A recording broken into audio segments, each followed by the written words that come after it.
Graça e paz a todos. Mais uma vez estou aqui para juntos meditarmos na palavra do Senhor. O que eu quero falar com você hoje é sobre a fé. Mas não é essa fé que nós estamos acostumados a praticar. O que eu quero falar com você hoje é sobre aquela fé que Abraão praticou no dia em que ele ouviu uma voz, que ele não sabia de onde vinha, não sabia quem é que estava falando com ele, e ele nunca tinha ouvido falar daquele Deus.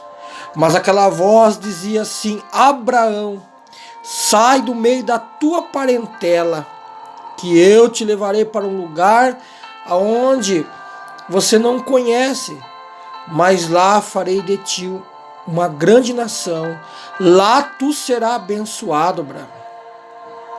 E Abraão, ele nunca tinha ouvido esse Deus, nunca tinha ouvido falar daquele Deus que naquele momento estava falando com ele.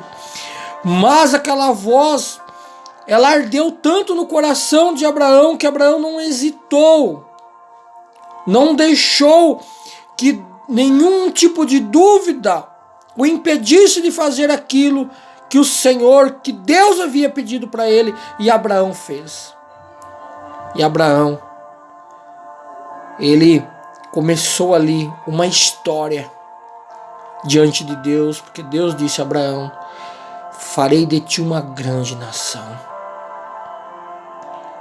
Eu quero que vocês abram comigo as vossas Bíblias, na Epístola aos Hebreus, no capítulo 11, e no versículo 1, que diz assim: ora, a fé é o firme fundamento das coisas que se esperam e a prova das coisas que se não veem, porque por ela os antigos alcançaram testemunho.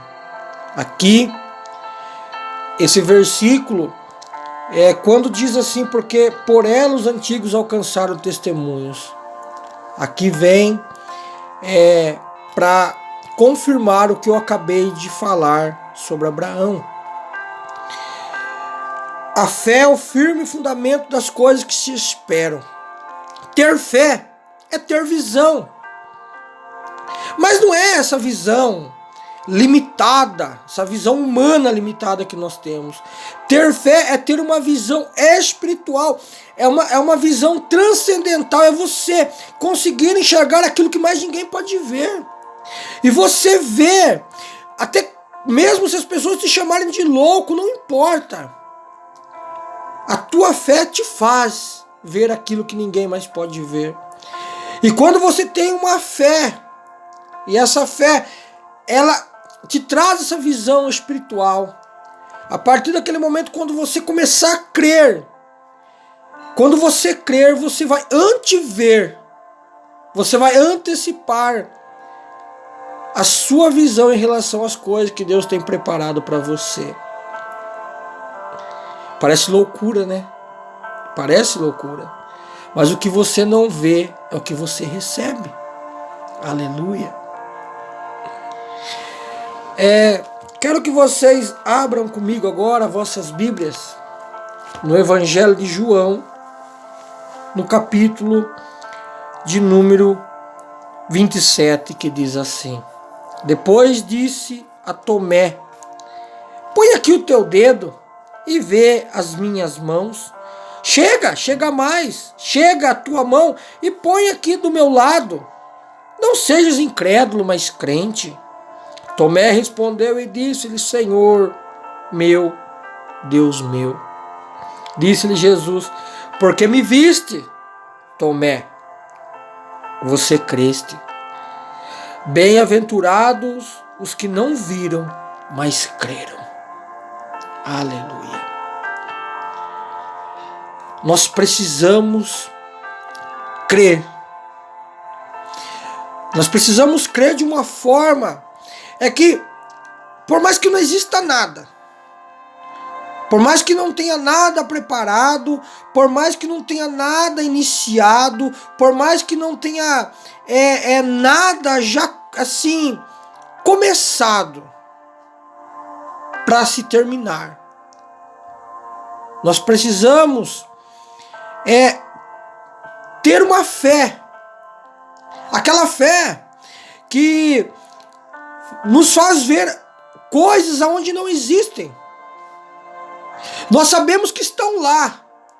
Nós ainda não estamos vendo por causa da nossa limitação humana, mas nós sabemos que estão lá.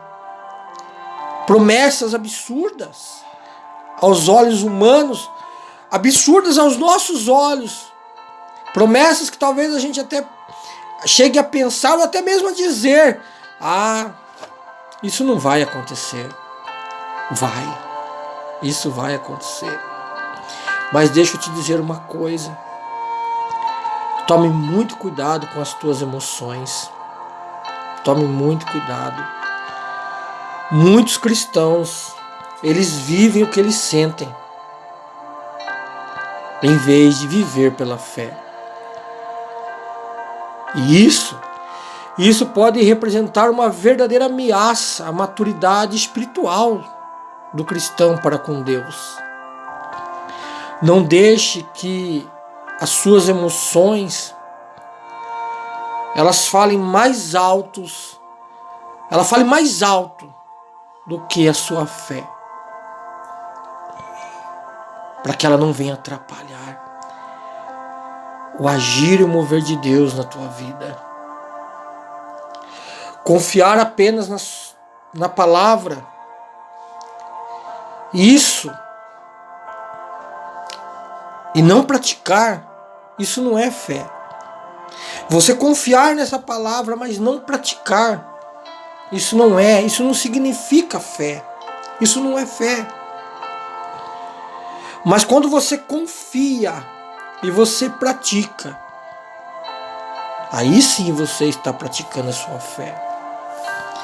Porque quando nós acreditamos nessa palavra e nós praticamos, nós não estamos apenas crendo num compêndio literário, num livro qualquer.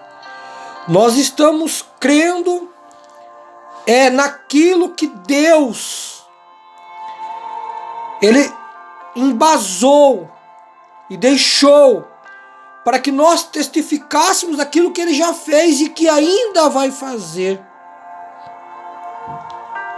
Coisas maiores do que Ele já fez, Ele pode fazer na minha e na tua vida. Nós vemos que às vezes nós deixamos que coisas tão simples venham aniquilar a nossa fé diante do Senhor. Às vezes um diagnóstico médico.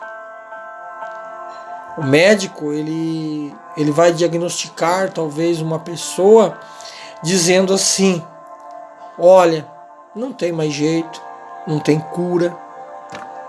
Infelizmente é só esperar o fim da vida dela. Mas este é o diagnóstico humano de uma pessoa limitada, cuidando de uma outra pessoa limitada. E às vezes a pessoa se apega a essas palavras e acredita realmente que não tem mais jeito, que realmente aquela situação ela vai degradar e levar a pessoa para o seu fim. Mas nós precisamos ter uma fé que rompa barreiras, uma fé que venha romper obstáculos, uma fé que venha romper esse céu que os nossos olhos humanos possam ver, que os nossos olhos humanos veem todos os dias. É esse céu que nós precisamos romper.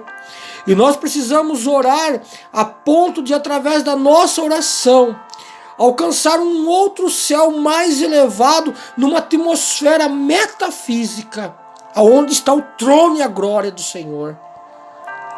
E você pode fazer isso. Nós podemos fazer isso.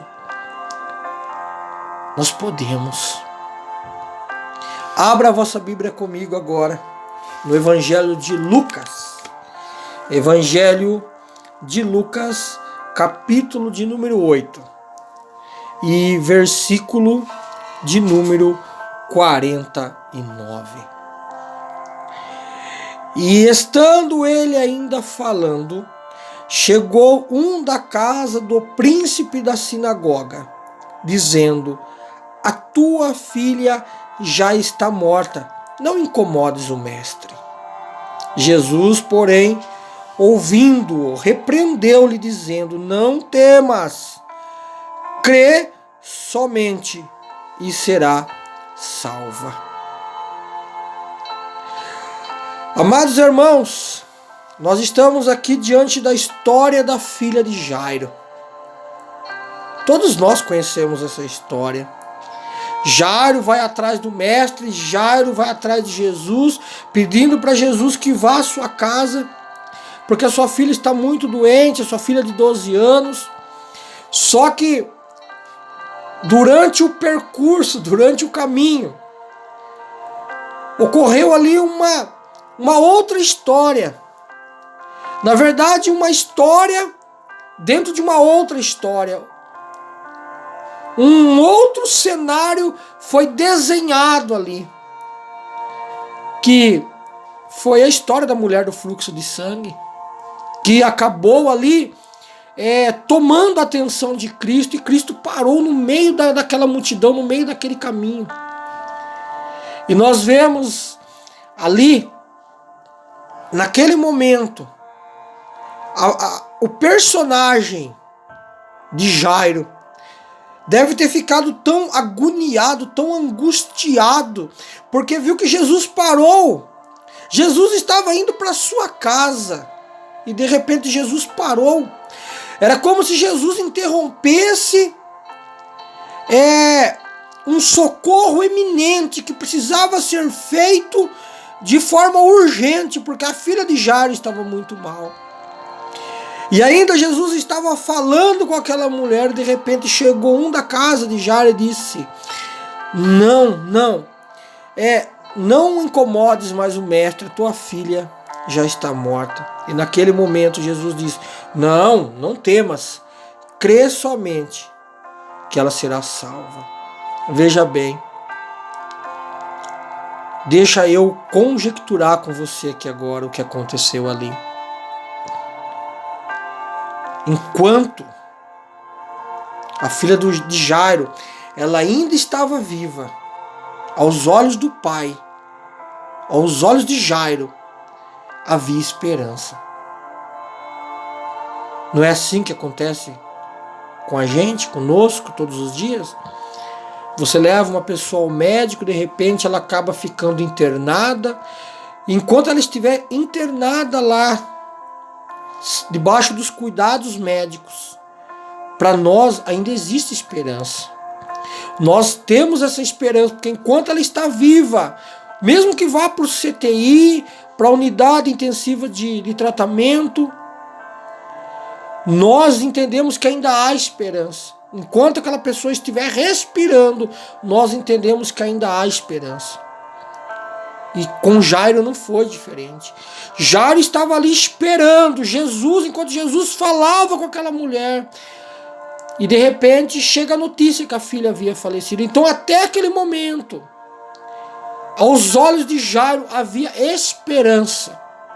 Mas a partir daquele momento, quando Jairo ouviu falar que a sua filha estava morta, com a morte da sua filha, a única coisa que restou para Jairo naquele momento foi a promessa de Jesus, que ele dizia assim: não temas, crê somente e será salva. Jairo naquele momento, ele creu, naquele momento ele acreditou. na promessa que Jesus havia feito. Era a única coisa que restou para Jairo, era crer na promessa de Jesus. Jairo não tinha outra saída, Jairo não tinha outra forma de sair daquela situação. E Jesus foi até a casa de Jairo, orou, e a filha de Jairo ressuscitou. É isso que eu quero que você entenda. Acredite todos os dias naquilo que Jesus tem falado, naquilo que Jesus tem profetizado sobre a tua vida, porque vai dar certo. Graça e paz a todos, Deus os abençoe, a paz do Senhor.